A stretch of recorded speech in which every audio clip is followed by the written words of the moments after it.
नमस्कार और Zareen international television के प्रिय दर्शकों का स्वागत है। मैं तनवीर सिंह हूँ और मैं आपको इस घंटे की ताज़ा खबरें लाने के लिए यहाँ हूँ। हम इस समाचार श्रृंखला की शुरुआत भारत में यात्री विमान दुर्घटना की ताज़ा जानकारी के साथ करते हैं। यात्री विमान जो एयर इंडिया एयरलाइंस का था, कुछ घंटे पहले 240 से अधिक यात्रियों के साथ भारत के पश्चिमी शहर अहमदाबाद के एक आवासीय इलाके में दुर्घटनाग्रस्त हो गया। अधिकारियों ने बताया है कि यह विमान जो दक्षिण लंदन के गैटविक हवाई अड्डे की ओर उड़ान भर रहा था, उड़ान भरने के कुछ ही क्षण बाद दुर्घटनाग्रस्त हो गया। दुर्घटना स्थल से जारी की गई तस्वीरों में घना काला धुआं आसमान में उठता हुआ दिखाई दे रहा है। राहत और दमकल कर्मी विमान दुर्घटना स्थल पर मौजूद हैं। कंधार के स्थानीय सूत्रों का कहना है कि कल शाम एन ओमिनिनगोलाइट में तालिबान की एक सुरक्षा चौकी पर जोरदार विस्फोट हुआ है। प्रत्यक्षदर्शियों के अनुसार विस्फोट इतना तेज था कि उसकी आवाज शहर के विभिन्न हिस्सों में सुनी गई। बताया जा रहा है कि आसपास के घरों की खिड़कियों के शीशे टूट गए और लोगों को आर्थिक नुकसान भी हुआ है। हालांकि कंधार में तालिबान पुलिस कमांड ने कहा है कि विस्फोट लकड़ियों और बारूद के जमा होने के कारण हुआ है। पाकिस्तानी अखबार डॉन ने एक लेख में इस्लामाबाद और तालिबान के बीच बढ़ते तनाव में काबुल द्वारा तहरीक तालिबान पाकिस्तान का समर्थन दोनों देशों के संबंधों में सबसे बड़ी बाधा कहा है। लेखक ने कहा कि टीटीपी तालिबान के अप्रत्यक्ष समर्थन से अफगानिस्तान की सरजमी से पाकिस्तान के खिलाफ गतिविधियां चला रहा है। दोनों देशों ने हाल ही में अपने राजनयिक संबंध दूतावास स्तर तक बढ़ाए हैं। एसोसिएटेड प्रेस की रिपोर्ट में पाकिस्तान ने अफगान शरणार्थियों की निर्वासन प्रक्रिया तेज की है और कुछ परिवारों को केवल आधा घंटा से 45 मिनट समय दिया गया वे सामान समेटकर देश छोड़ दें। पाकिस्तान के गृह मंत्रालय के आंकड़ों से पता चलता है कि अक्टूबर 2023 से अब तक 1 मिलियन से अधिक बिना दस्तावेज वाले प्रवासियों को पाकिस्तान से निष्कासित किया जा चुका है और यह प्रक्रिया अभी भी तेजी से जारी है। तुर्खम में तालिबान अधिकारियों का कहना है कि रोजाना कम से कम 150 परिवार वहां पहुंच रहे हैं। ऐसा कहा जा रहा है कि आने वाले दिनों में यह लहर और भी तेज हो जाएगी। इंसाफ न्यूज समाचार एजेंसी ने रिपोर्ट किया है कि अफगान प्रवासी लड़की कुबरा रजई के शव के अवशेष एक 32 वर्षीय ईरानी व्यक्ति के घर में पाए गए हैं। रिपोर्ट के अनुसार पीड़िता का शव टुकड़ों में काटा गया था और उस पर तेजाब डाला गया था।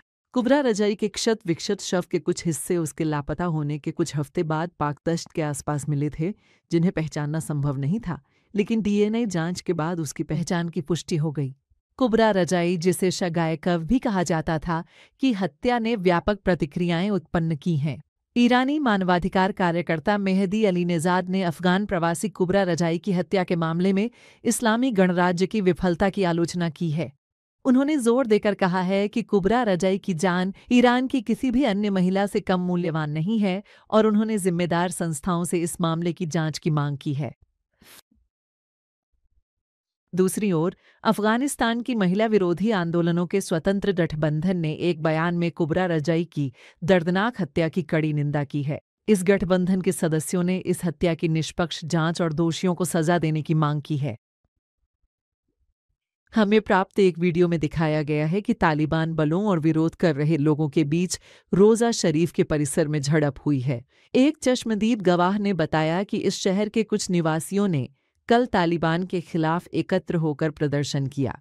जारी किए गए वीडियो में दिखाया गया है कि तालिबान के सशस्त्र बलों ने प्रदर्शनकारियों पर हमला किया और मारपीट के बाद कुछ लोगों को गिरफ्तार कर लिया। अब तक इस घटना के कारणों के बारे में कोई सटीक जानकारी उपलब्ध नहीं है। एजेंसी के गवर्नर्स काउंसिल परमाणु एजेंसी ने इस्लामी गणराज्य ईरान के तेज कार्यक्रम के खिलाफ एक प्रस्ताव पारित किया है।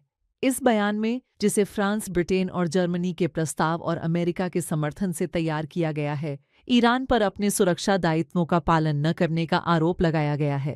रॉयटर्स की रिपोर्ट के अनुसार यह प्रस्ताव 19 समर्थन, 3 विरोध और 11 अनुपस्थित मतों के साथ पारित हुआ।